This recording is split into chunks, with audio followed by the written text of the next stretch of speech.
Então, hoje nós vamos para a nossa sexta aula do módulo Edu, né, da Educação de Urântia, onde nós vamos conversar sobre o universo e os superuniversos, que é o do documento 8 a 15, sendo que do 8 a 10 nós vamos falar sobre o Espírito Infinito e a Trindade do Paraíso, e do 11 a 15 nós vamos falar a estrutura do universo. Vocês já viram, né, a estrutura do universo, mas como ela está na sequência desses documentos, se alguém tiver alguma dúvida, pergunte. Também é bom rever para a gente lembrar como é que é a conformação dos nossos superuniversos em desenvolvimento. Legal? Então, a nossa programação está aqui. Hoje, a estrutura do universo, documento de 11 a 5. Hoje é um estudo assim bem mais leve, bem mais tranquilo, porque tem bastante imagens, e sempre é gostoso quando a gente pode falar com base em imagens, né? Então, hoje, dando continuidade aos documentos, né, do Pai Universal, nós vamos falar do Espírito Infinito, a relação do Espírito Infinito com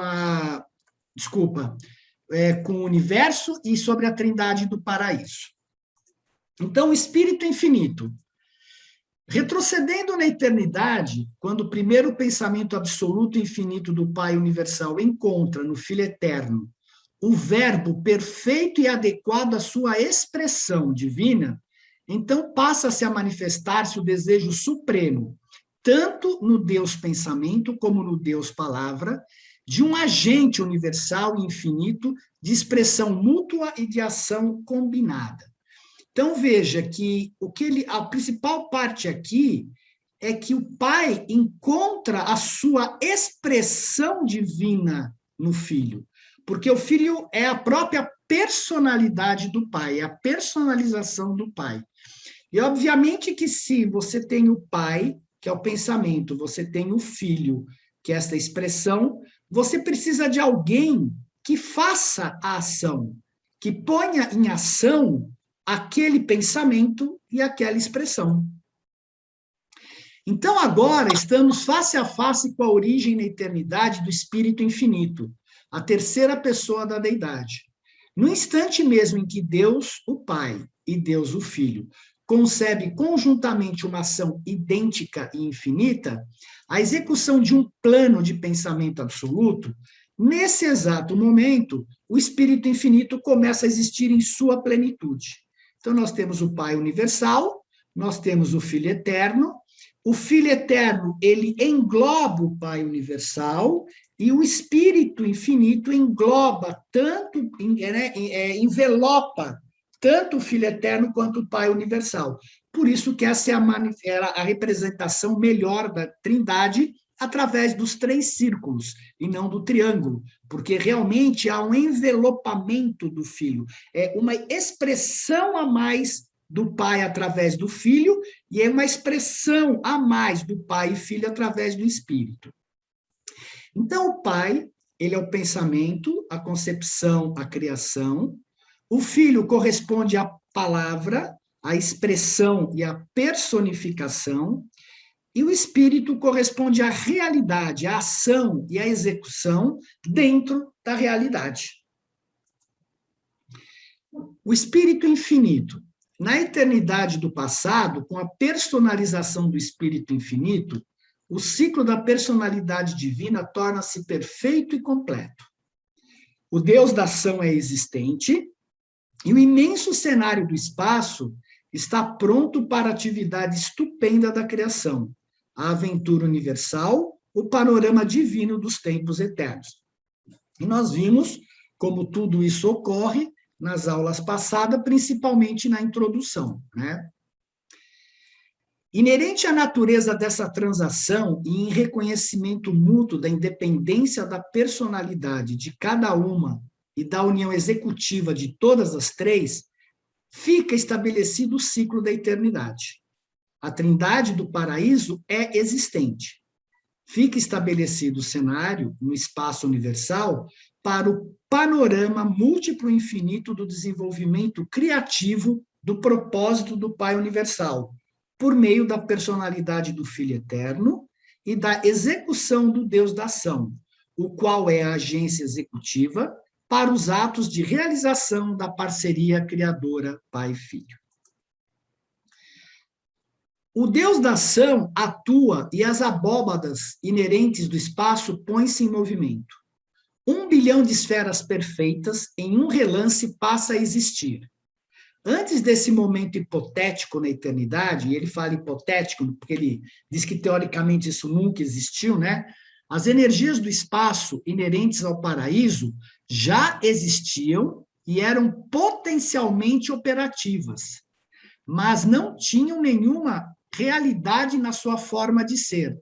Nem a gravidade física podia ser medida a não ser pela reação das realidades materiais à sua atração incessante. Quer dizer, estava tudo potencialmente dentro, por assim dizer, do próprio paraíso, né, e do filho. Estava tudo potencial, não havia quem manifestasse isso. Não havia nenhum universo material nesse presumido momento eternamente distante. Mas no exato instante em que o bilhão de mundos se materializa, há em evidência uma gravidade suficiente e adequada para mantê-los todos sob o controle eterno do paraíso.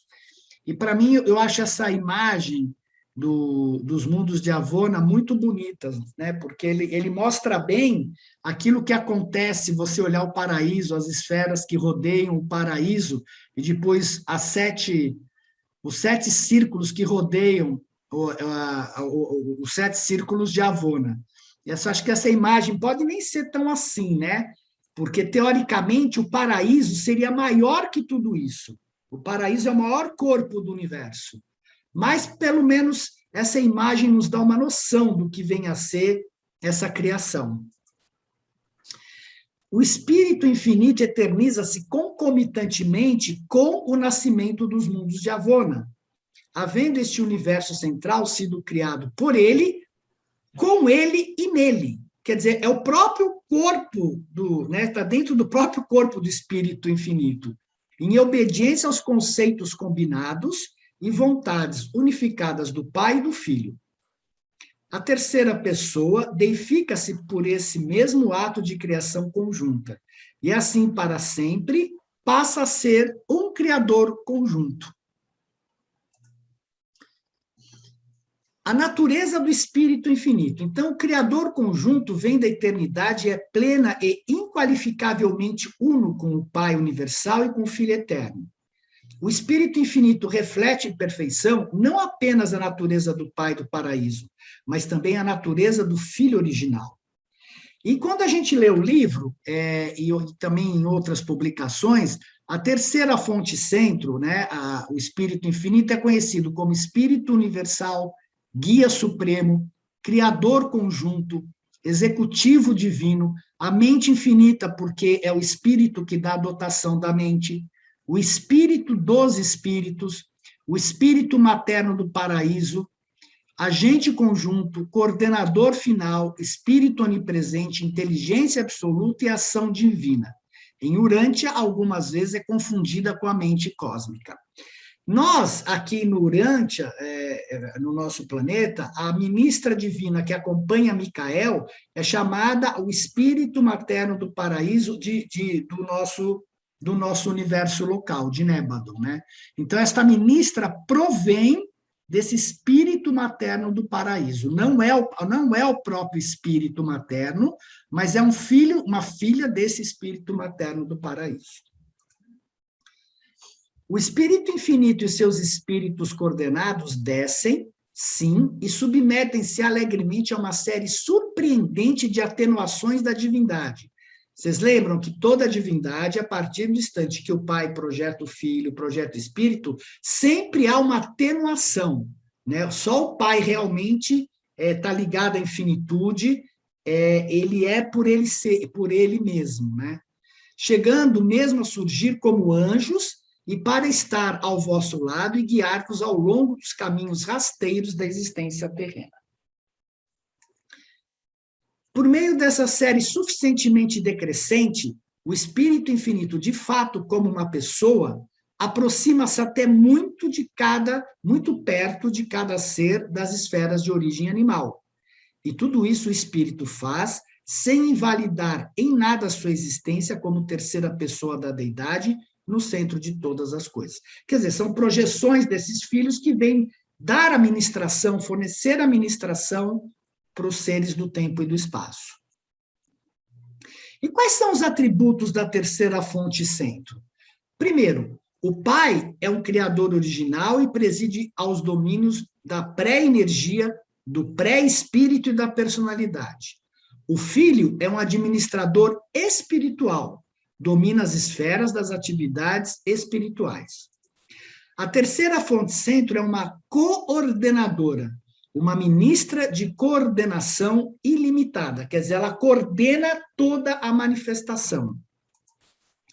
A presença da Ilha do Paraíso unifica os domínios da energia física e do poder materializador. Vamos lembrar que aquela energia que vem do absoluto inqualificável para a parte de baixo do paraíso, lá ela é transformada para poder depois ser distribuída para o universo. Eles fazem com que a energia reaja à gravidade para que depois ela possa circular pelo universo. Então, este é a finalidade do paraíso, né? Fazer essa transformação em energia e coordenar toda a energia que circula pelos universos, tudo que é material. A presença do agente conjunto da ministra divina, ela correlaciona toda a realidade real, isto é, ela faz uma correlação em tudo que diz respeito à realidade. Não podem ser peças, mas todas essas peças da evolução, elas estão absolutamente correlacionadas e integradas. É o depositário da deidade do pensamento do Pai e da palavra do Filho, né? Na ação, é eternamente ligado à absolutez material da ilha central. Lógico, ela depende desta absolutez da ilha central para que possa haver energia e haver criação nos mundos que ela coordena. É uma manipuladora... Oi. Então, o que você quer dizer que toda a energia que cria todos os universos veio do paraíso? Sim, ela sai debaixo do paraíso, e aí você tem...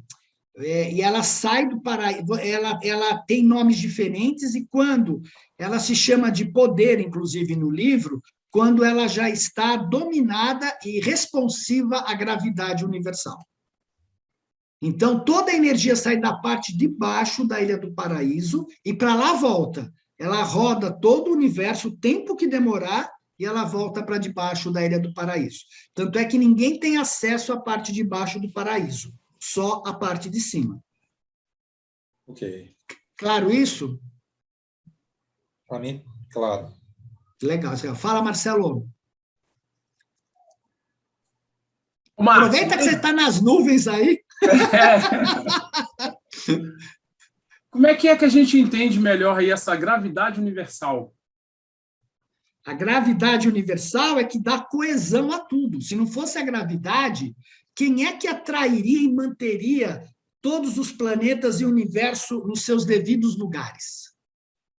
Então, a gravidade, ela dá a coesão no universo, porque senão os planetas não se manteriam. É devido a esta atração gravitacional que o Sol mantém todos os planetas ao seu redor, e assim sucessivamente a Ilha do Paraíso mantém todo o universo coordenado ao seu redor. Porque senão eles iriam embora, teoricamente.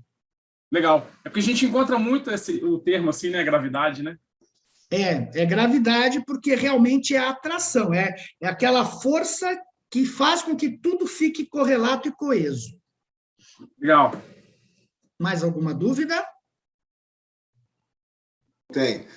Ali, numa parte anterior, ele fala que o Espírito Infinito, ele desce junto com os anjos para nos apoiar, nos assessorar. Não, ele não desce. Como é que é isso? Ele tem atenuações através dos filhos do Espírito Infinito que descem para as anjas, né? Aqui não existe o termo, o anjo é feminino, os anjos, né? Que descem para fazer essas ministrações aqui. O Espírito Infinito não sai lá do paraíso, não pode sair. Como o pai não sai, nem o filho. Quem desce são as atenuações dessas manifestações do Espírito Infinito, Flávio. As que seriam os anjos? Lógico, você tem. Nós vamos ver na aula que vem. Eu tive o cuidado, eu consegui um trabalho maravilhoso feito por uma equipe da Espanha, e eles puseram em Excel todas as ordens de seres, e eu traduzi para o português. Ficou lindo, cara. Você vai ver, eles fizeram um trabalho magnífico. Eu tive um trabalhão para traduzir, mas eles fizeram um trabalho magnífico e eu peguei e pus na apresentação. Você vai ver a quantidade de seres que saem do paraíso para ministrar nos universos, porque é esta a função da ministra, a fazer, além de dotar a mente, de fazer a ministração das coisas do Pai, do Filho, do paraíso. Porque eles não fazem isso, né? Quem é que tem que ministrar para nós? Quem é a ação da ministração? Quem é a implementação da justiça? A ministra divina. Lembra que a gente viu lá atrás que o Filho é misericórdia, o Pai é amor, o Filho é misericórdia, e a ministra é a implementação dessa justiça. Não estamos Legal? sozinhos, então, ainda bem. A gente não está sozinho, Flávio. A gente nunca está sozinho, cara. É que é duro a gente descobrir que a gente não está sozinho. E eu descobri mais uma coisa interessante que eu vou falar essa semana, quando, numa aula que eu vou dar, quando o pessoal está, se não me engano, no 4º nível de luz e vida, eles são obrigados a ir para planetas menos evoluídos. E com isso, tem toda essa discussão que existe sobre seres extraterrestres, tem ou não tem. Como é que esses seres desses planetas se movimentam e vão para os planetas menos evoluídos? Olha que curioso. Pois é, não era. Eu nunca havia me atentado para esse pequeno detalhe. Os caras são obrigados a servir em planetas menos evoluídos. Como eles servem? Como eles se locomovem? Como eles se manifestam nesses planetas menos evoluídos? Isso ninguém pensa, né?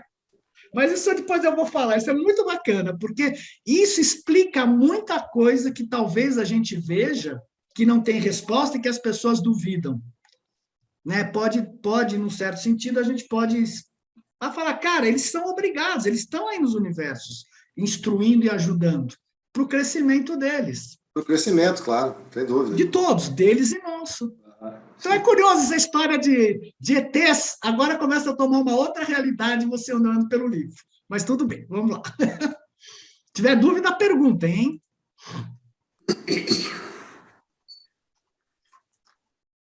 Opa, aqui já foi. O manipulador, o espírito infinito, a manipuladora que está, possui o poder único e assombroso da antigravidade. É interessante que ela é o único ser, nem o pai, nem o filho, e ela tem o poder da antigravidade, ela anula a gravidade. Né? Esse poder não está funcionalmente de modo observável presente nem no pai nem no filho. O agente conjunto manifesta poderes que podem transcender a força e neutralizar a energia. Para mim, assim, até faz sentido, né? Porque se tiver uma emergência no universo, alguém tem que ter o poder para poder atuar. E ela tem, né? Tais poderes operam por meio da desaceleração da energia até o ponto da materialização e por outras técnicas desconhecidas por vós. Curioso isso, hein? Olha o que ele fala aqui, que a materialização está explicado. Ó. Tais poderes operam por meio da desaceleração da energia até o ponto da materialização. Isso é que são as atenuações da divindade. Você vai desacelerando, provavelmente, aquela energia até ela se tornar tão densa que, teoricamente, se torna matéria. O criador conjunto não é energia. Não é a fonte da energia, nem o destino da energia. Ele é o manipulador da energia. Tanto é que todos os seres coordenados que gerenciam as energias do universo, eles estão ligados ao Criador conjunto. O Criador conjunto é ação, movimento, mudança, modificação, coordenação, estabilização e equilíbrio. A terceira fonte centro, ó, vê que o livro mesmo muda o nome, tá vendo? Eu estou pondo os mesmos nomes do livro. O próprio livro, a cada hora, fala de uma forma, e a mente. A terceira fonte centro é infinita em mente e transcende amplamente os circuitos ativos e atuantes da mente no universo dos universos. Ela é a outorgadora da mente. Os domínios da mente da criatura têm a sua origem exclusiva na terceira fonte centro, por intermédio dos 7 espíritos mestres, as personalidades primárias do Criador conjunto. Uma coisa interessante, que quem outorga a mente é o Espírito Infinito. Ela não é criadora, eu não vejo como outro ser possa criar uma mente, porque quem outorga a mente, única e exclusivamente, é a terceira fonte centro. A mente é infinita, ignora o tempo, e a mente última transcende o tempo. A mente cósmica é condicionada pelo tempo. E é assim também com espaço. A mente infinita é independente do espaço, mas à medida que desce do nível do infinito até os níveis ajudantes da mente, o intelecto deve ter em conta crescentemente a existência e as limitações do espaço. Você quando está lá no paraíso não existe espaço, não existe tempo, não existe nada, né? Se você quer a experiência no espaço, no tempo e as suas limitações, você realmente tem que descer e você tem que ter essas limitações para que você possa estar consciente delas. A refletividade no universo. O agente conjunto é capaz de coordenar todos os níveis de realidade do universo, de uma maneira tal que seja possível o reconhecimento simultâneo do mental, do material e do espiritual. Esse é o fenômeno da refletividade do universo, aquele poder único e inexplicável de ver, ouvir, sentir e saber todas as coisas à medida que acontecem no superuniverso, e de focalizar por refletividade toda essa informação e conhecimento em qualquer ponto desejado. A ação da refletividade é mostrada em perfeição em cada um dos mundos sede dos 7 superuniversos. Ela opera também em todos os setores dos superuniversos e dentro das fronteiras dos universos locais. A refletividade finalmente focaliza-se no Pai do Paraíso. Aí eu pergunto para vocês, né? Como é que o Pai do Paraíso sabe de tudo? Porque tem mecanismos que levam esta informação para ele. A refletividade é semelhante vamos dizer assim, num certo sentido, a tudo que acontece imediatamente sendo postado e você vendo imediatamente o que está acontecendo em qualquer parte do superuniverso. Teoricamente não é bem igual, porque alguém tem que pôr, mas seria uma igual que nem um WhatsApp da vida, vai postando tudo e tudo vai sendo focalizado no Pai Universal. E dessa forma, o Pai Universal é consciente de tudo o que acontece nos 7 superuniversos. E quem informa o Pai Universal a partir dos superuniversos é o Ser Supremo. É ele que manda as informações da onisciência do Pai do que acontece nos 7 superuniversos. Porque o Pai não está aqui presente, a não ser no circuito da personalidade dos ajustadores e no circuito da própria personalidade. Claro isso? Então, a refletividade, no meu entendimento, lá com o Majeston, é simplesmente a forma de você pegar todas as informações e enviar para um único ponto. E todo mundo, a hora que precisar saber, que nem se ligasse à televisão para saber as notícias do que está acontecendo no superuniverso. Curioso isso, né? Porque a gente pensa que o pai está presente. Porque você teria que pensar o seguinte: como o pai é informado? Como é que as informações chegam até ele? Como é que tudo isso é filtrado e o pai tem a capacidade de entender todas essas informações e, a partir dali, tomar decisões? Se é que precisa fazer isso.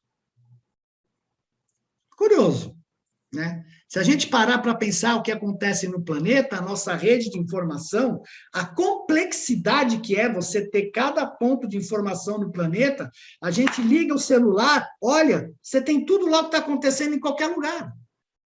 Não deve ser muito diferente do que acontece com as informações da refletividade no universo. Eu não sei se é certo o jeito que às vezes, eu penso que Deus é a própria informação. Então, Mariana, não é que Deus é a própria informação, ele está muito além disso, né? Porque tem uma limitação no tempo e no espaço.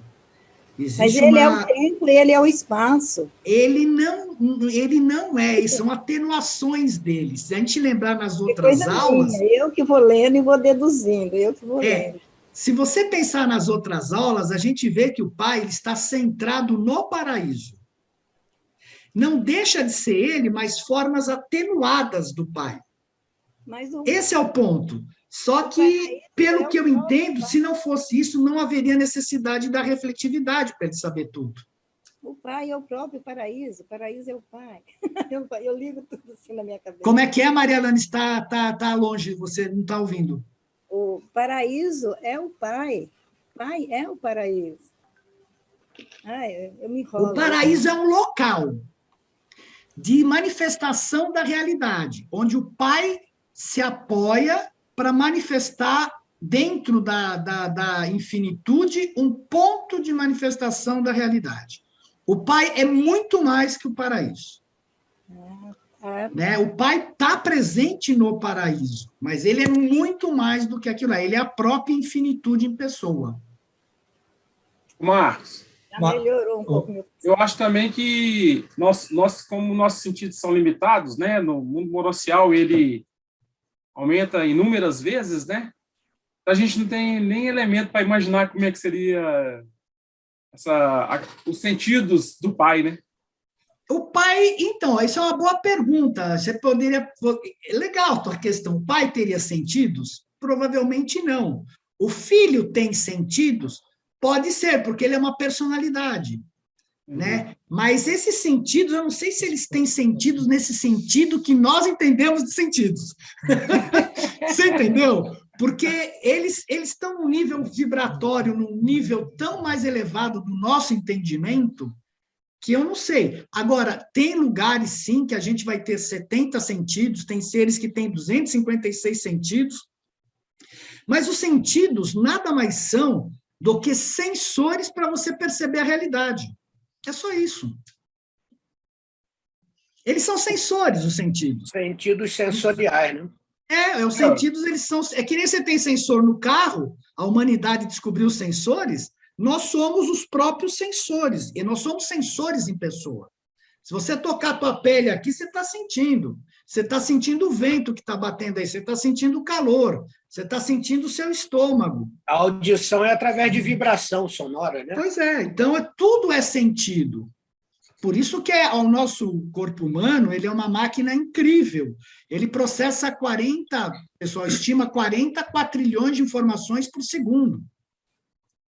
O corpo humano, o cérebro, né? Porque, ao mesmo tempo, você agora está tendo informações processadas, mas não está tendo alertas, né? Então, não estou com dor de barriga, não estou com dor de cabeça, está tudo bem, sabe? O teu corpo está todo inteiro. Aí, se você aperta a mão, estou apertando a mão, estou sentindo uma pressão. Você já está sendo informado, tudo é sensor. Você querer ir no banheiro é sensor. Tudo. Nós somos um campo de sensores para perceber esta realidade e para trabalhar dentro desta realidade. É isso que é o mais incrível, pessoal, porque a partir do instante que você ganha uma personalidade, que você se isola do todo, por assim dizer, você tem que ter ferramentas para poder perceber o seu exterior, que são os nossos sensores. E aí, através desse perceber os sensores, de se relacionar com o próximo, você vai tomando decisões de acordo com aquela personalidade que você recebeu do pai. Desculpa, fala. Quando você fala das realidades, você fala das criações do filho, do pai, através do filho. É isso? A realidade foi quando o Pai saiu da infinitude, através dos 7... Não, que eu estou falando, quando você fala realidade nos universos. A realidade é quando o universo... A realidade primeira foi quando o Pai foi para o paraíso e estabeleceu um ponto focal no paraíso. Ele se diferenciou da infinitude. Na infinitude, teoricamente, não havia realidade, porque na infinitude é tudo nada. O absoluto é tudo nada. Então, quando ele foi para o paraíso, houve uma diferenciação daquela infinitude. E ele chamou essa diferenciação de realidade. Podia ter chamado de outro nome, mas porque é como nós o que entendemos como realidade, que a gente vive. Ficou claro isso, Zé? Ok. Mais alguma dúvida? Então, vamos lá. Essas discussões são legais, porque tem coisas que, às vezes, é difícil a gente entender, né?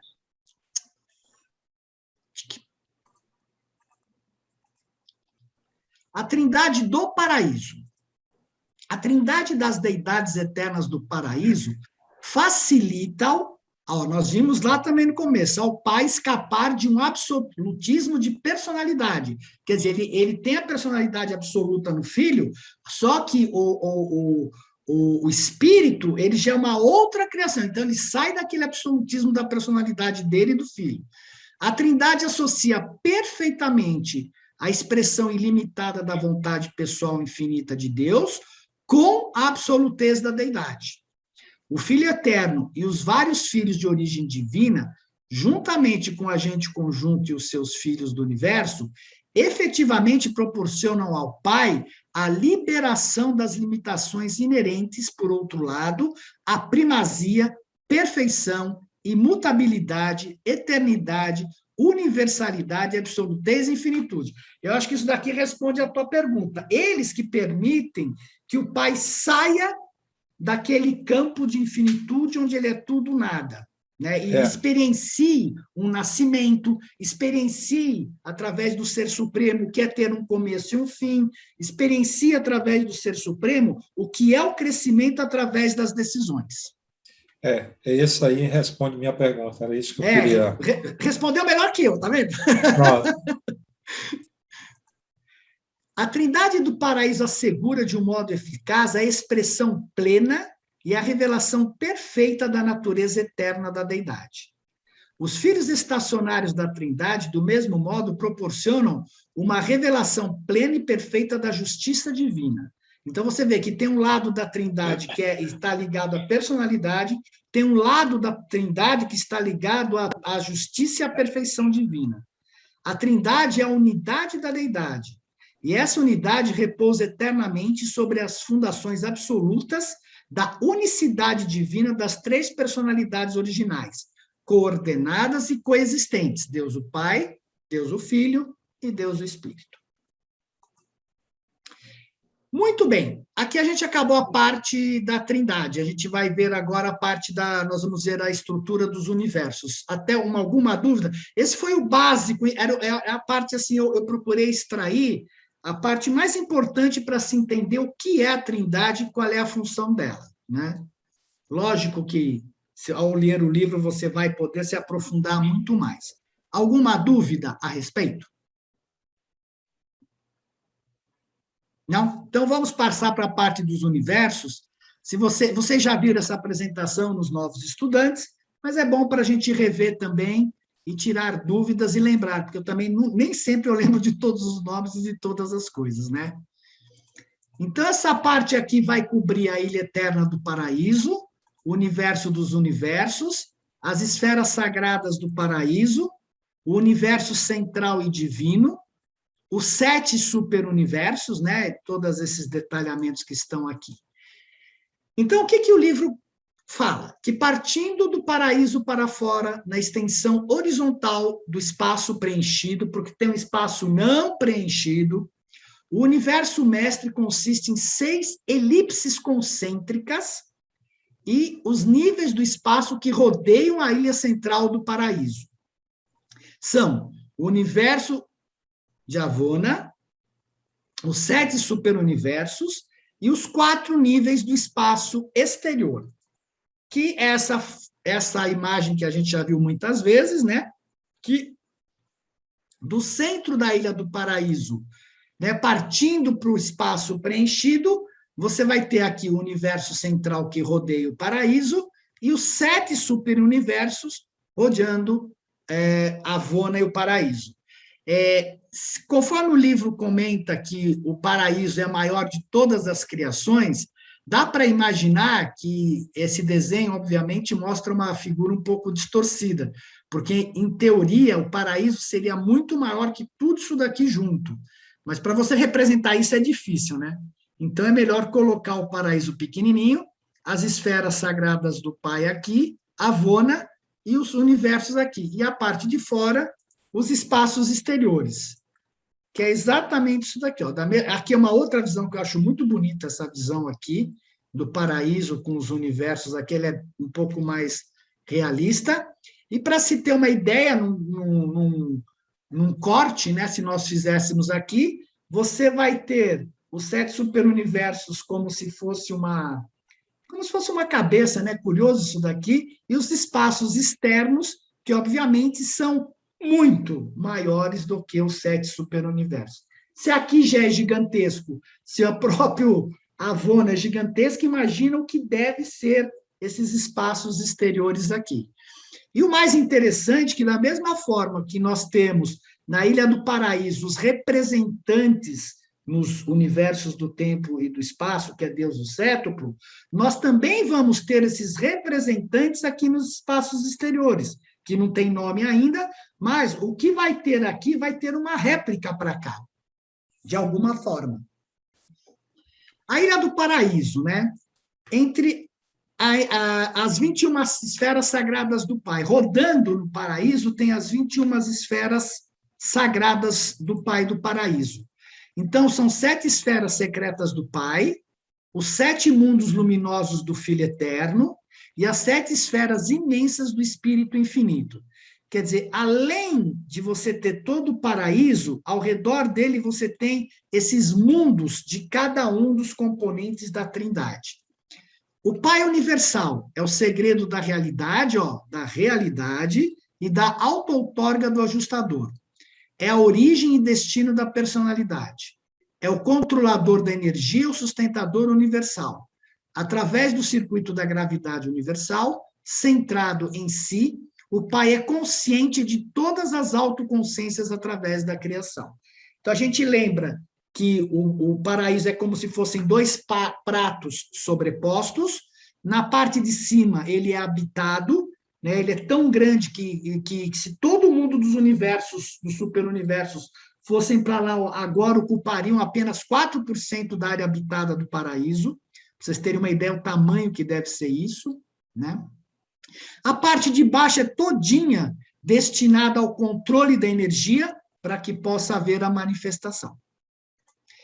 Os 7 mundos luminosos do Filho Eterno é a personalidade absoluta, é o segredo da energia espiritual, dos espíritos moronciais e dos espíritos perfeccionados. É o centro da gravidade, é o centro da gravidade espiritual. Está errado aqui. O espírito infinito é a mente, é a personalidade mente-espírito, a fonte da inteligência, a razão e da mente universal. É o centro da gravidade da mente. As esferas são ocupadas pelos 7 espíritos mestres, que dão origem aos nossos universos. O paraíso é o corpo organizado mais gigantesco da realidade cósmica em todo o universo mestre. É uma esfera material, bem como uma morada espiritual, quer dizer, o Pai vive aqui, a Trindade vive aqui. É o local da morada do Pai Universal, do Filho Eterno, do Espírito Infinito e de seus coligados e coordenados divinos. Vocês sabem a quantidade de pessoas que tem nesse mundo, vocês vão ver na próxima aula. Imagina o que não tem que ser o paraíso para ter uma morada para todos esses seres. Toda a criação inteligente do Pai Universal é domiciliada em moradas materiais, Portanto, o centro de controle absoluto deve também ser material e físico. As coisas do espírito e os seres espirituais são reais. Isto aqui, como a gente tem aquela ideia, principalmente das religiões, que o Pai é espírito e que nada tem forma, não é assim. Veja que tudo que tem no universo, na realidade do universo, no universo que é real, que é manifestado, ele tem uma forma. A gente pode chamar que eles são físicos. Físicos porque ele tem uma forma, e se você tem os sentidos necessários, você pode ver. E se você tem os corpos necessários, você pode participar disso. Que nem nós participamos aqui do planeta, com moradia, com andar, com comer e se alimentar. É semelhante, só que em níveis vibracionais diferentes. É a fonte e o centro da matéria física e arquétipo mestre absoluto da realidade material universal. O que é o arquétipo? Isso significa que tudo que nós temos aqui manifestado tem uma maquete, tem um arquétipo lá projetado pelos universos, pelos arquitetos mestres, provavelmente. É o destino de todos os mortais evolucionários que se fusionaram ao espírito, ajustador do pensamento. Avona é o universo central, não é uma criação do tempo e tem uma existência eterna. Este universo, sem começo e sem fim no tempo, consiste em 1 bilhão de esferas de perfeição sublime e é rodeado de enormes corpos escuros de gravidade. Legal, porque ele deixa bem claro, e nós lemos lá atrás, que ele põe o nascimento do espírito infinito na linha do tempo, para que a gente entenda mentalmente como nasceu o espírito infinito e o universo de Avona. Mas aqui, após esse entendimento, ele fala sem começo e sem fim no tempo. Então, provavelmente, no instante que o Pai, teoricamente, saiu da infinitude e se projetou no paraíso, tudo foi criado instantaneamente. O paraíso, o Filho e o Espírito, e Avona. Teoricamente, tudo isso foi instantâneo. Os mundos de Avona estão dispostos em 7 circuitos concêntricos que rodeiam diretamente as 3 órbitas dos satélites do paraíso. Há mais de 35 milhões de mundos no circuito mais interno de Avona e mais de 245 milhões no mais externo, com quantidades proporcionais no intervalo entre ambos. E aí, se você fizer a conta entre 35 milhões e 45 milhões no mais, e 245 milhões no mais externo, você consegue fazer uma distribuição de quantos mundos há em cada circuito.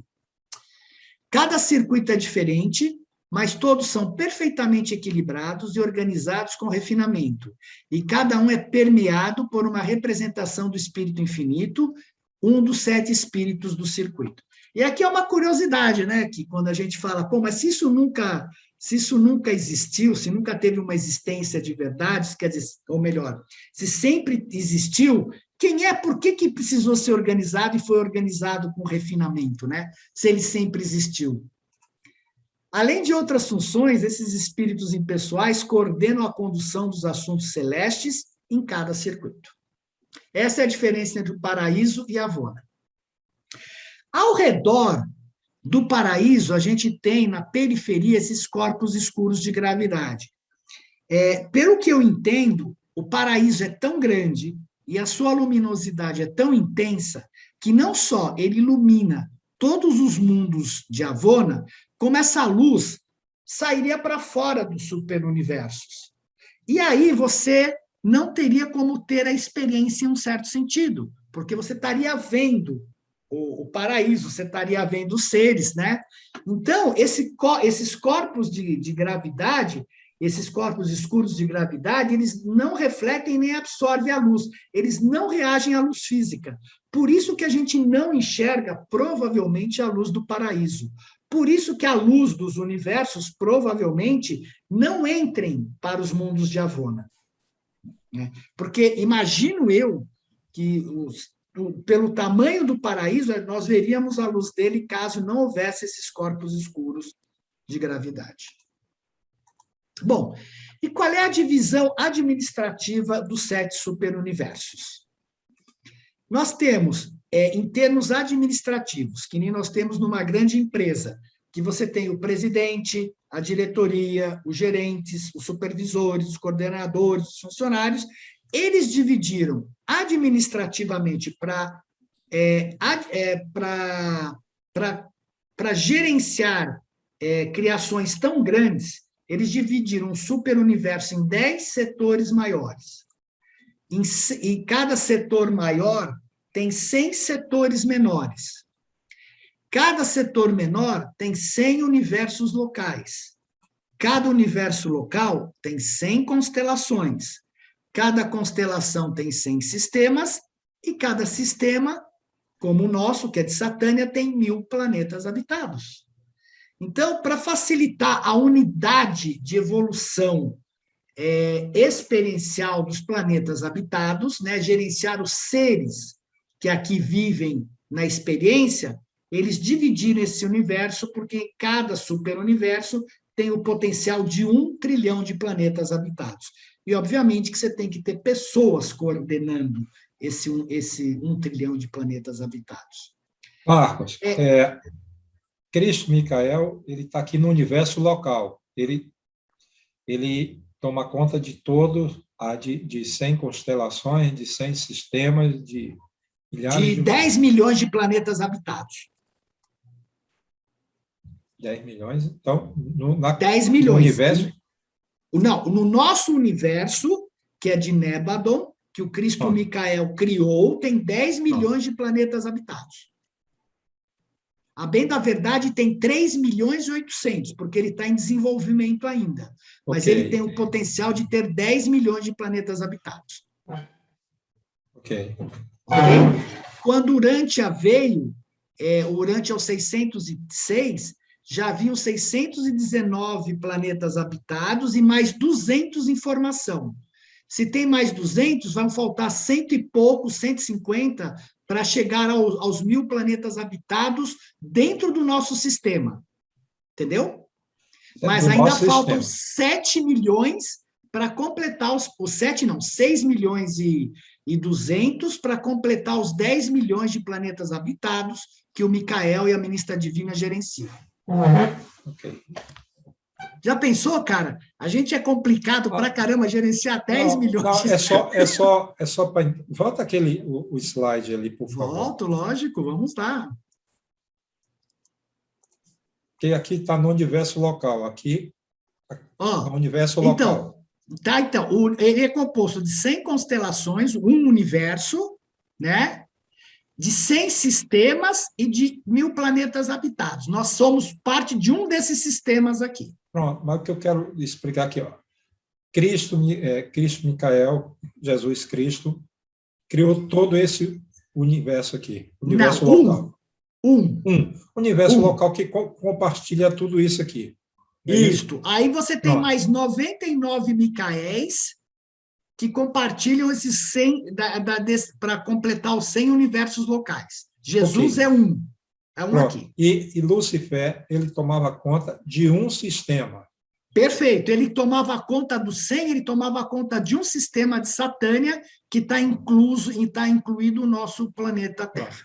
E Kaligasha tomava conta do planeta. É isso aí.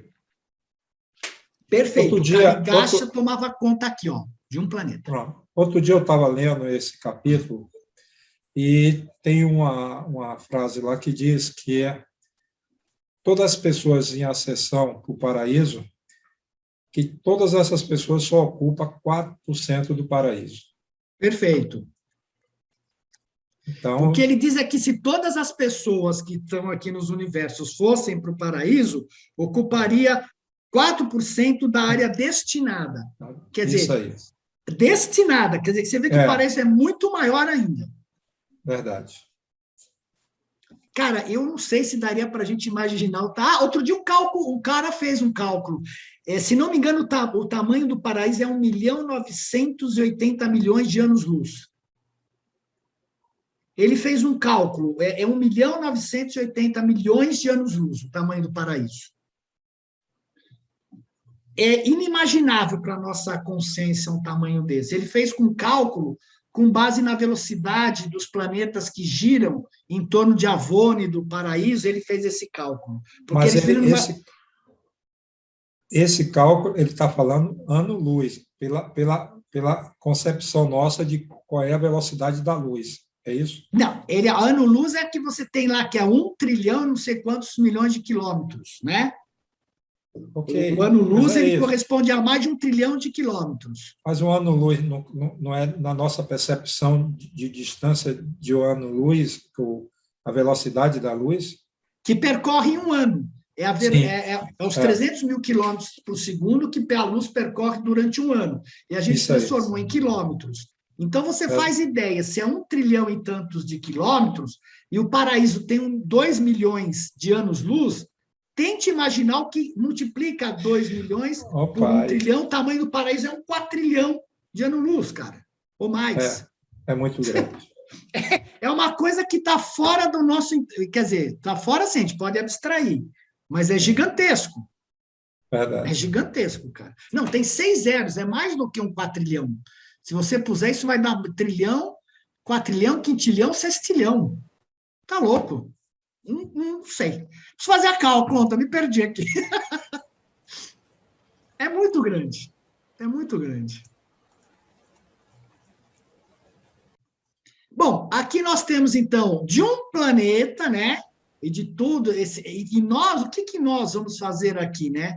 Nós, dos habitantes de Urântia, nós vamos evoluir absolutamente em tudo aqui. Vamos sair do planeta, passar pelo sistema, passar pela educação da constelação, dos universos locais, e depois, na parte dos superuniversos, que é o setor menor e maior, antes de atingir o Avona, antes de chegar em Avona. E esses são chamados os seres ascendentes, e os seres que saem daqui, do paraíso Avona, para ministrar aos seres do tempo e do espaço, são chamados seres descendentes.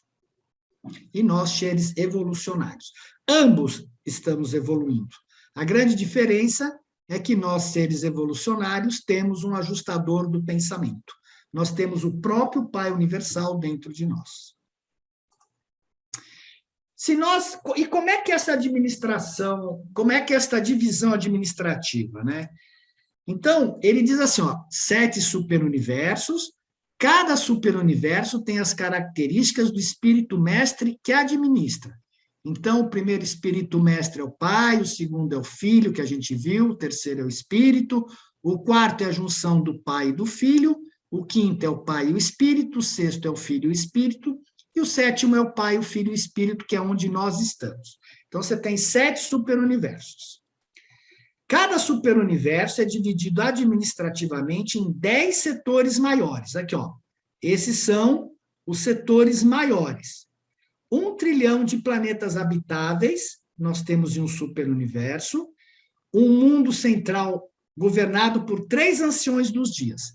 Então, quem governa um superuniverso é um dos filhos de Deus, o cétuplo, que é os anciães dos dias. O filho Micael vem para criar um universo, mas os anciães dos dias são eles, 3 que gerenciam o superuniverso todo.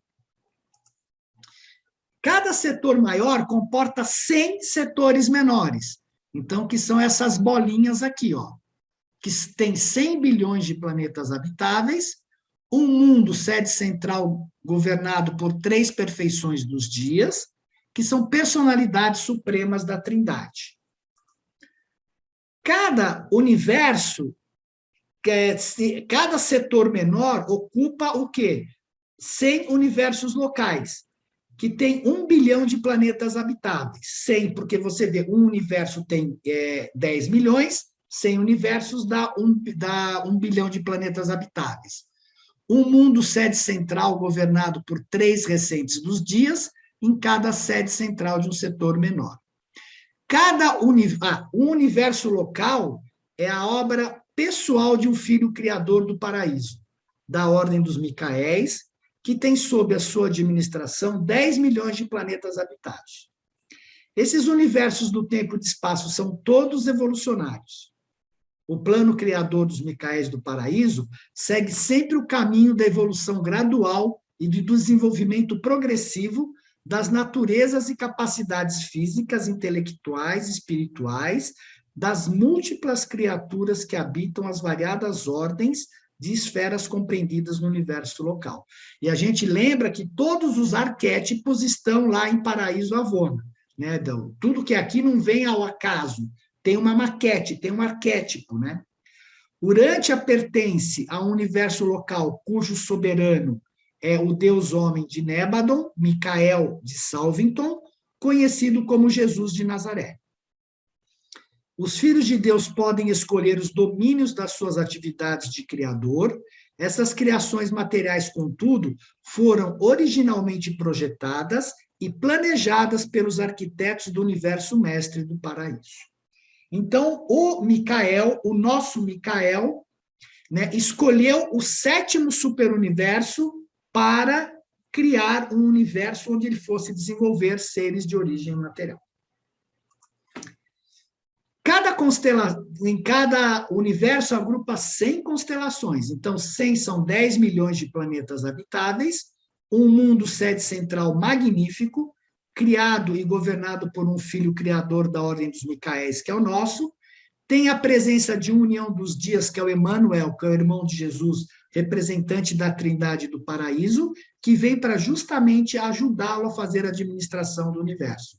E foi ele que, no documento 119, 120, fez as exortações para ele antes da auto-outorga dele, de como ele deveria proceder aqui no planeta.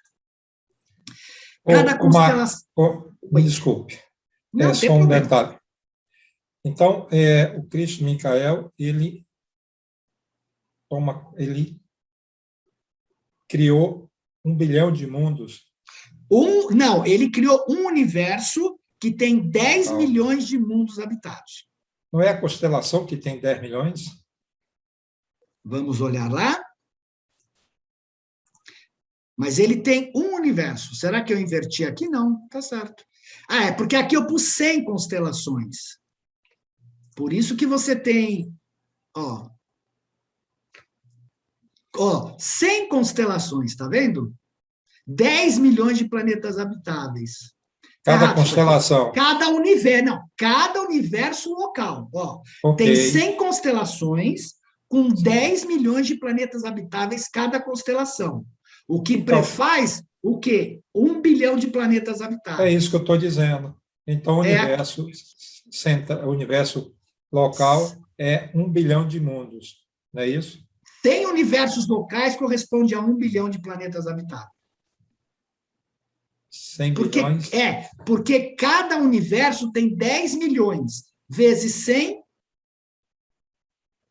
Ali, um universo local, 1 bilhão de planetas habitados, aí. Aqui está errado, é um universo local. Não, é 100 universos locais. Um universo tem 10 milhões, Israel. 10 milhões, eu tenho certeza. Ok, pronto.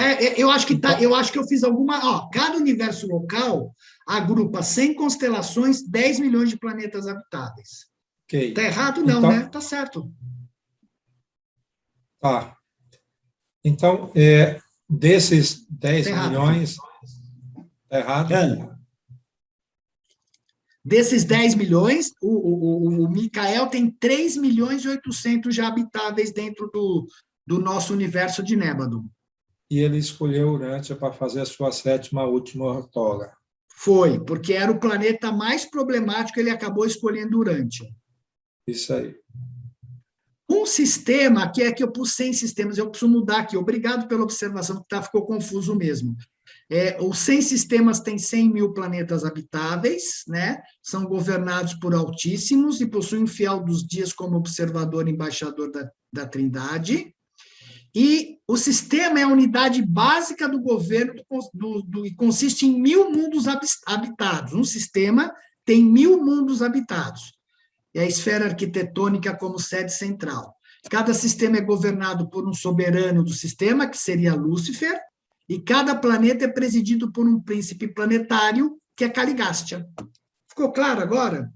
Então, você tem dentro de um superuniverso aqui, 100 você tem 100 super-universos, 100 constelações, 100 sistemas, e cada sistema tem 1000 mundos habitados. Posso mudar a configuração. Esse aí é o universo local, né? Não, o universo local está aqui, ó, dentro do. É isso. Você tem dentro de 100 setores menores, você tem 100 universos locais. Ok. Legal? Legal. Marcos, posso falar uma coisinha aí? Marcos?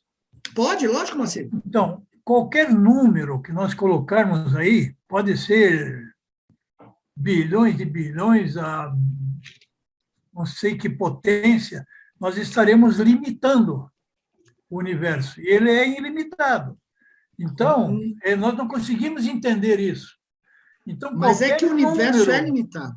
Mas o universo, Moacir, o universo, no tempo e espaço, os 7 superuniversos são limitados. São limitados? São, porque eles fazem, olha, se você olhar aqui, eles têm uma conformação, e dentro desse superuniverso, você tem 10 trilhões de planetas habitados. Inclusive, no desenho aqui, tem uma coisa interessante quando a gente vê o desenho, porque o livro comenta, e por isso que quem fez esse desenho foi feliz em fazê-lo, porque, oh, meu Deus, deixa eu... Aqui, ó, quem fez esse desenho aqui foi feliz? Espera aí, esse daqui, ó. Porque o livro comenta que um universo não interfere no outro. Por isso que ele pôs essa bolinha aqui, ó. Eles não se interlaçam um no outro, tá vendo? Eles são unidades independentes. Então, aqui, ó, ele é limitado aqui, ó. Ele não vai invadir o do vizinho aqui. E aqui você tem 1 trilhão de planetas habitados. Em cada um desses daqui, você tem 1 trilhão de planetas habitados. Ficou claro isso, Marcelo? Fora disso, existe Fora disso, existe isso aqui, ó, o espaço exterior que nós vimos. Então, aí é que entra o infinito, então. Aqui, ó, você está vendo aqui, ó, do lado esquerdo, você tem os 7 superuniversos, e para fora dos 7 superuniversos saem os 4, como é que fala? Espaço exterior. Saem os 4 círculos do espaço exterior. Isso. Um círculo gira no sentido horário e no outro anti-horário, tá vendo? Camadas que eles chamam. Como é que é, Estela? Camadas que eles chamam. Isso, as camadas do espaço exterior. Então, você tem um círculo aqui, totalmente contido nele, que não invade o segundo, que não invade o terceiro, que não invade o quarto. E aqui, por hora, é o final da criação conhecida. Conhecida, exatamente isso. Eles não sabem se tem alguma coisa além daqui. Isso, agora você chegou onde eu queria, mas é porque nós estávamos colocando um limite, e eu acho que isso é ilimitado tudo. Bom, se você pensar... Superuniversos, eu concordo plenamente. Agora, essa como é que se diz? Essa cebola aí, essas pétalas de cebola, vamos dizer assim, né? Brincando, aí sim, daí para frente, nós realmente não vamos entender e saber isso. Acho que não. Nem o pessoal do lá de fora, os astrônomos lá de fora, eles sabem se tem alguma coisa além de tudo isso que eles mostraram aí. Eles só veem que existe essa parte exterior em movimentação, sim, mas ninguém sabe se tem alguma coisa ou não lá. Desculpe, mas eu só quis dizer que se nós colocarmos números, nós estamos limitando. Então, é um pensamento. É porque está limitado, só que tudo isso está dentro da infinitude. Não, quer dizer, se o pai quiser crescer isso, ele cresce o quanto ele quiser. Sim, eu entendi. Só um comentário aí. É bom comentário. Inclusive, o paraíso, ele tem capacidade, o paraíso inferior, para criar quanto for necessário lá para fora de energia. Porque ele tira aquilo tudo da infinitude do absoluto inqualificável. Sim. Obrigado. Não, obrigado você. Um sistema, então, é formado por milhares de estrelas, mas somente algumas delas têm ao seu redor planetas com potencial de vida humana. Em 1935, quando o livro foi entregue, Satânia, o nosso sistema, já comportava 619 mundos habitados e mais 200 em evolução. Obviamente que em tão poucos anos, né, esses mundos não devem ter alterado muito que estão em evolução. E o nosso sistema solar, que está dentro de Satânia, funcionando como atualmente, tem 3 bilhões de anos e foi registrado em nosso universo lugar com o nome de Monmátia. Então, dentro do nosso sistema de Satânia, tem um sistema solar, que é o que nós conhecemos, chamado de Monmátia, que tem Mercúrio, Vênus, a Terra, Saturno e Plutão. Urântia é o terceiro planeta a partir do Sol, registrado com o número 606 de Satânia. Urântia atingiu seu tamanho atual há 1 bilhão de anos atrás. A vida humana surgiu no planeta há praticamente 1 milhão de anos atrás, com a vinda de Andon e Fonta. Administração, né? O nosso planeta, ele tem o registro dele no paraíso é número 5.342.437.337.666. Tá vendo? Eu tive que decorar isso daqui. E aí, quando disse que o apóstolo viu esse número, como era muito grande, ele falou que era o número da besta, mas não tem nada a ver com isso. É que esse daqui é o nosso número no registro no paraíso. Vamos fazer uma conjectura?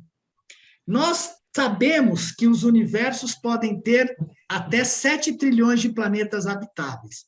Se todos os planetas habitados, né, com seres volitivos, forem feitos em ordem numérica, a gente pode pressupor que nos 7 superuniversos já tem 5 trilhões de planetas habitados. Mas isso é uma pressuposição só. Se eles seguem essa maneira de registrar, né? Então, um superuniverso tem 7, um superuniverso é composto por um superuniverso, e o grande universo, que é o total da criação, ele tem 7 superuniversos.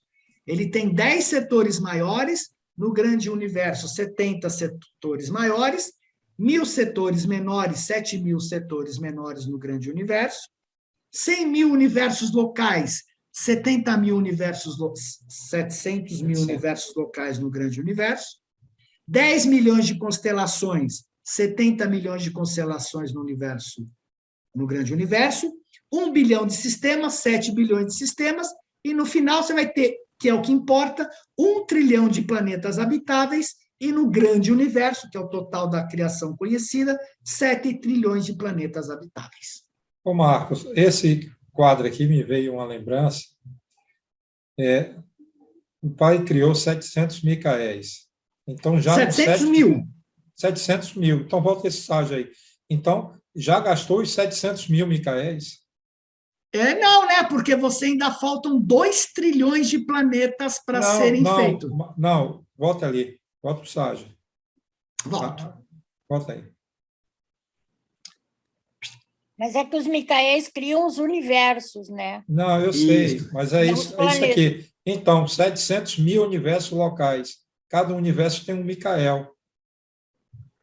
Não, mas isso daqui é o potencial, porque a gente não tem os 7 trilhões de planetas habitados. Eu entendi tua pergunta e está correta. O que a gente não sabe é quantos planetas habitáveis existem nos 7 superuniversos.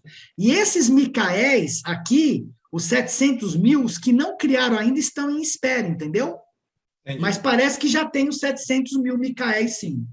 Então, é isso que eu estou dizendo. Aqui já vai gastar os 700 Micaéis. Perfeito, você está certo. É que é um para cada universo. Um para cada universo, perfeito, tá certo. Para o universo local. Perfeito.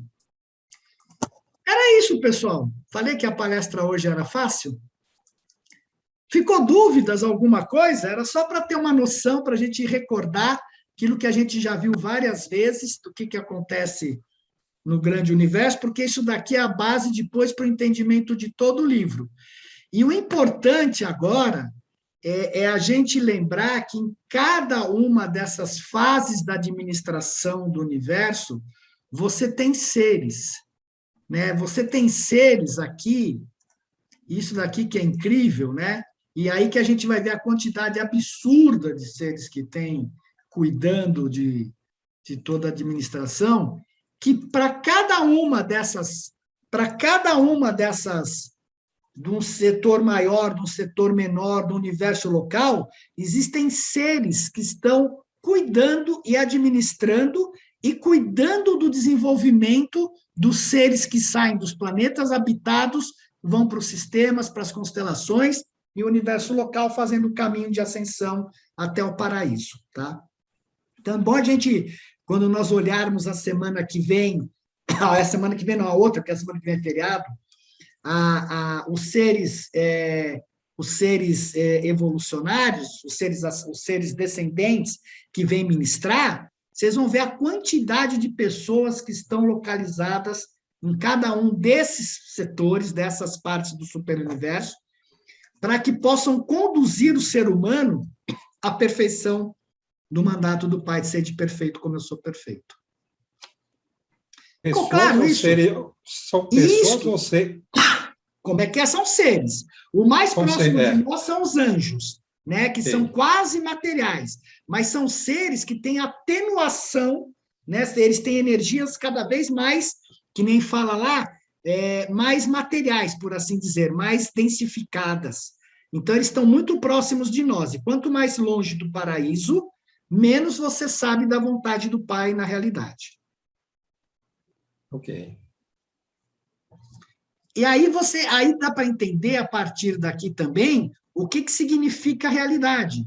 Por que o Pai sai da infinitude, cria um ponto de apoio de realidade no paraíso Avona, e a partir de lá ele cria os universos materiais, que no meu entendimento é a densificação maior da energia. Né? E você tem o átomo original.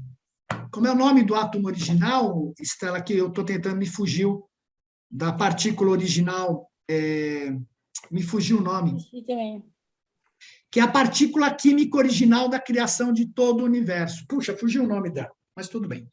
Que é a partícula básica fundamental. Marcos escreveu ali o ultímaton mesmo. Ultímaton, perfeito. O ultímaton, que é a partícula básica e fundamental da criação de todo o universo. E vale lembrar também que, apesar de ter o ultímaton, o paraíso é formado de um material, a gente estudou isso lá, que não consta em nenhum outro lugar da manifestação.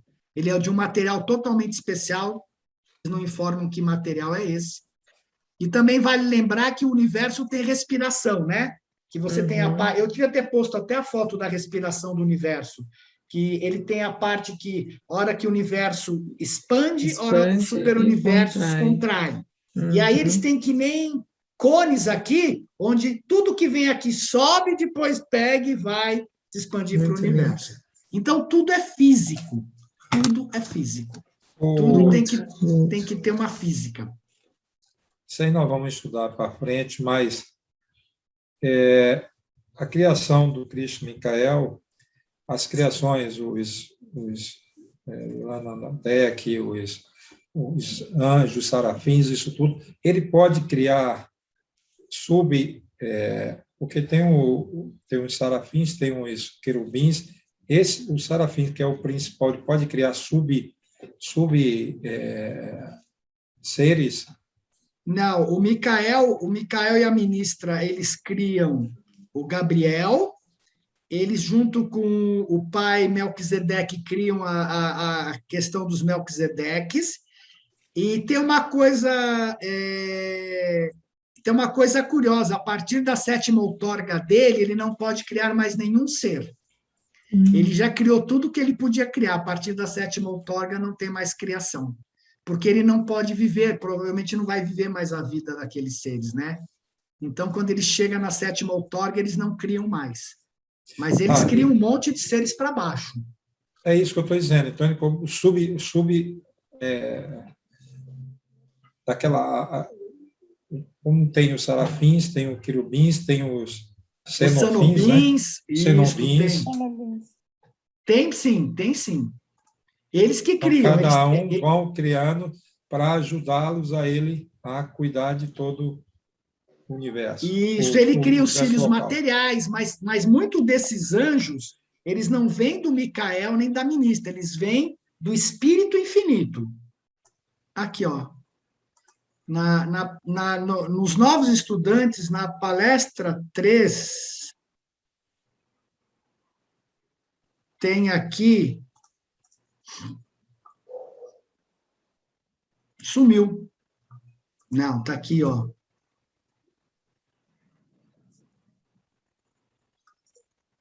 Os filhos criadores Micaéis. Vamos ver se dá para vocês verem aqui. Ele não está detalhado aqui, né? Não está detalhado, mas mostra. Ué, isso não é esse aqui que eu quero, cara. É esse aqui. Vamos lá, share. Estão vendo agora? Sim, Ainda não. Olha aqui, ó. Não? Aí. Ah, sim. tá. Agora sim. Aí você tem o Pai Universal, o Filho Eterno e Espírito Infinito, né? Aqui ele vai mostrando os seres. Ó, o Pai Universal com o Filho criam os filhos Micaéis, né? Os filhos Micaéis, por sua vez, eles vão criar os filhos criadores Micaéis. Aqui, bem, na verdade, é o Filho. E aí ele vai, junto com criar o brilhante estrela matutino Gabriel, a ordem dos Melquisedeques, a ordem dos Vorondadeques, a ordem dos Lanonandeques, a mãe vai criar os 7 espíritos ajudantes da mente, aí vem os arcanjos, vem as serafins, né? Eu falo as querubins, porque é tudo ordem feminina, e os portadores da vida. Depois, as ordens dos filhos materiais, que é criado exclusivamente pelos filhos Micael, se não me engano. Então, tá aqui, ó, do filho Micael e do espírito materno do nosso universo, tá aqui a ordem de seres criados, Israel. Então, esses aí foi as 7 outorga deles. Não, isso não tem a ver com outorga, tem a ver quando eles criaram o universo local, eles começaram a criar esses seres. E o primeiro ser que eles criaram foi o brilhante estrela matutina, que é quem administra todo o universo do Micael. E depois começaram a vir os outros seres, eles foram criando os outros seres. A auto-outorga é uma coisa diferente. A auto-outorga é que ele se outorga para viver a vida dos filhos que ele criou. Então, ele viveu a vida ele viveu a vida dos Melquisedeques, ele viveu a vida dos seres humanos, ele não viveu como portador da vida, eu não me lembro todas as vidas que ele viveu, cara. Tem aqui no 119. Ele, das 7 outorgas dele, ele viveu... Você lembra? Eu não lembro das 7... De todas as pessoas... Todas as criações dele. Agora. Então, das 7 criações dele... Menos portador da vida, não. Menos portador da vida, que não é dele, né? Mas ali, quando você mostrou na apresentação, tem ali ó, as 7. Tem as 7, né? Tá aqui, ó. Tem. A primeira auto-outorga, quando Micael assumir... Puta, onde é que tá? Eu tenho o sumário de todas as auto-outorgas dele aqui. Deixa eu ver se eu acho. A primeira foi o Melquisedeque, né? Isso, foi na esfera Melquisedeque. Perfeito. Depois, Lanandec. Isso mesmo, Marco. O Paulo escreveu, o portador da vida é uma criação trina mesmo. É uma criação trina, não é deles. Aí a terceira auto-outorga foi como um filho material, de envio de um filho material. E aí ele foi vivendo cada uma das vidas até chegar na última, que é a mais problemática, porque ele nasce inconsciente como um filho de carne e osso. E a partir disso que ele se torna um filho criador mestre, ele não, isso que é curioso, ele não pode mais criar seres, nem ele, nem a ministra divina. Olha, o que acontece é o seguinte, o seu comentário é interessante e legal pelo seguinte, nós temos 2 necessidades. Uma é a mental de saber. E essa é fácil porque a gente pega qualquer livro, pega qualquer coisa e sai estudando e sabe. A segunda, que é um pouco mais difícil, é a experiencial. que é você experimentar aquele conhecimento na prática. Sim. A mente quer saber mais. Mas não é necessário saber mais se você sente que chegou no seu limite. Para mim, o importante é aquilo que você se transformou com aquela informação, e não decorar os nomes. Eu mesmo não decorei, eu mesmo me atrapalho com os nomes, eu não entendo, eu estava vendo a lista lá, montando esses 4 dias, fiquei o dia inteiro montando essas personalidades celestes, fala, cara, o que é isso? E você vai perguntar para mim quem são? Grande parte eu não sei, também não estou preocupado. O que para mim é importante eu muita coisa também não entendo, mas para mim o importante, para minha satisfação mental, eu gosto de conhecer. Mas o que importa mesmo é a aplicação do conhecimento. Só. Sim. O resto é só conhecimento que quando a gente morrer, a gente vai ver, que nem outro dia eu falei para as pessoas, né? Para umas pessoas que estavam brigando que o livro de Urante era verdade, não sei o quê, eu falei, cara, o livro de Urante é semelhante a quando se fala para uma criança que bebê nasce com cegonha. Vocês estão discutindo a cor da cegonha. Porque a hora que você chegar do outro lado, você vai ver a verdade de outra forma, sem essa mente limitada. Então, a gente não pode ficar preso só no livro, achar que é a única verdade, você está discutindo a cor da cegonha. Eles não contaram tudo para a gente. Eles expandiram a nossa mente, mas não contaram tudo o que acontece lá fora. Então, não adianta ficar discutindo, achar que é a verdade, que se eu não souber, o mundo acabou. Não, cara, isso daqui é um pedacinho de nada do que é a verdade desse cosmos. Entendi. Fala, André. Obrigada. Só uma consideração pequena, pelo seguinte... Pode ser grande.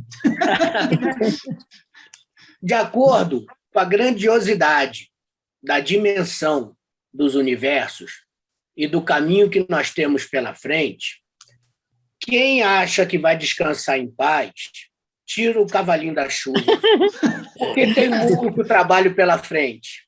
Tem muito trabalho pela frente. Isso eu tenho certeza. Não tem moleza, cara. É por isso que a gente tem uma certa moleza aqui, porque depois que chegar lá vai ter mais moleza. Aproveita enquanto tem tempo. Pode! Aproveita enquanto pode. Eu sei que já vai tocar harpa, tá bom. O planeta não é para gente mole. Não, mas tem uma coisa. Nós temos pouco tempo de vida, mas as coisas nossas são extremamente intensas. Querendo ou não, é intenso. Né? O inferno que a gente passa no dia a dia, às vezes, é intenso. Eles têm muito tempo, então toda a pressão é diluída ao longo do tempo. Agora, a nossa é condensada, ela é pouca, mas muito intensa. E é uma grande oportunidade. Por isso que você sai daqui mais preparado. É curta, mas é a que vai ditar toda a nossa evolução. Sim. Vai depender dessa aqui. Sim. O importante aqui é criar a alma. Criou a alma, pessoal. O resto, quem tem que ter foco, não é só esse conhecimento, é criar a alma. Você criou a alma, você já garantiu o mundo das mansões, ponto. Então, criou a alma, tá bom, não quer fazer mais? Você vai penar mais, mas tudo bem, o tempo é eterno para você chegar até o Pai. Agora, quem tem mais fogo interior, vai querer saber mais, quer lá e vai tropeçar, vai bater mais a cabeça, mas também não tem nada errado, cara. Cada um tem a sua forma de evoluir, isso que importa. Isso que tem que ser respeitado. Eu estava vendo uma passagem do João, né, que foi considerado... ele era dos apóstolos, era o maior amigo de Jesus, tudo, companheiro dele, né? E ele tinha uma vaidade que eu não tinha me dado conta. Ontem eu estava num grupo estudando e a gente leu essa parte e o João, na Bíblia tem várias passagens que diz, ali no Evangelho de João, eu não sei, o livro mesmo cita, que ele diz que ele era o apóstolo preferido de Jesus, e o livro de Urântia diz que Jesus, pela característica dele, não tinha um apóstolo preferido. O João era muito chegado. Mas o próprio João, quando ditou os evangelhos dele, pela vaidade dele, ele fez questão de dizer isso. Então, com tudo que ele já tinha pregado, com tudo que ele tinha convivido com Jesus, com tudo que ele era quase santo, como a gente diz, O cara teve essa vaidade de, na hora de frisar lá, e o livro deixa bem claro que não era verdade, que era coisa da vaidade dele, que ele era o apóstolo preferido de Jesus.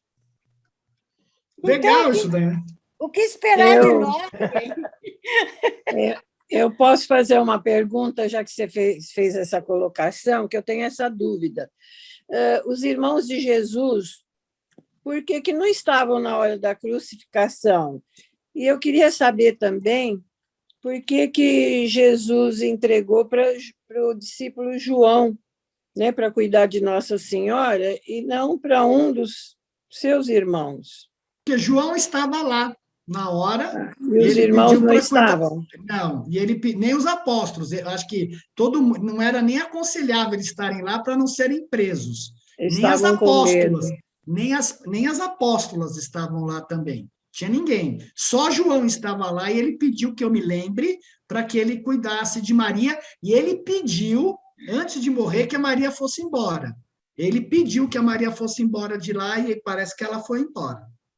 E João, e porque João também já cuidava das provisões da família de Jesus. De Jesus, né? Quando os apóstolos, quando eles saíam pescar, porque eles cuidavam das provisões da família deles também, os apóstolos, os que tinham família.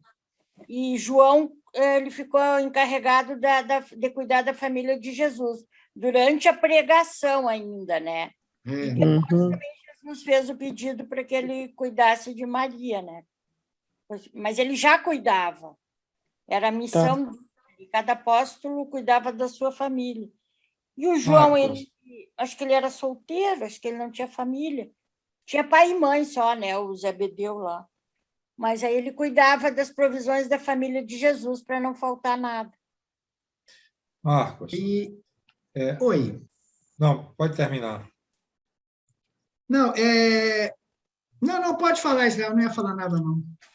Não, na aula passada, você tem um tópico lá que eu ia até estudar no livro, mas eu não tive tempo essa semana, que você fala que a alma é construída pelo ajustador do pensamento. É isso mesmo ou eu entendi errado? Correto. A alma é uma construção do ajustador do pensamento com base nas decisões que você toma na mente. Isso não sou eu que falo, isso é o livro que fala. A alma é construída, por isso que a alma ela tem uma conotação moroncial, porque ela é construída pelo ajustador, que é espiritual, com um corpo, né, uma mente material, que ela acaba ficando um veículo moroncial. Okay. Como ele constrói, eu não sei, mas são as suas decisões que permitem ele pôr um tijolinho na tua alma.